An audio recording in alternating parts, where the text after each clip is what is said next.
Hi అండి. తిరుమలలోని పవిత్రమైన ఆకాశగంగ తీర్థం ఎలా ఏర్పడిందో మీకు తెలుసా?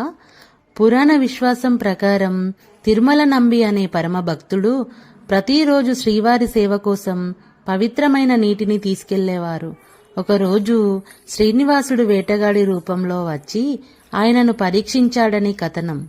వేటగాడు దాహంగా ఉందని నీరు అడిగినా ఆ నీరు శ్రీవారి సేవ కోసం కావడంతో తిరుమల నంబి ఇవ్వలేదు. అప్పుడు స్వామివారు తన బాణంతో ఆ కొండను తాకగా అక్కడి నుంచి పవిత్రమైన జలధార ఉద్భవించిందని భక్తుల విశ్వాసం. ఆ పవిత్ర జలధారే ఆకాశగంగ తీర్థంగా ప్రసిద్ధి చెందిందని చెబుతారు.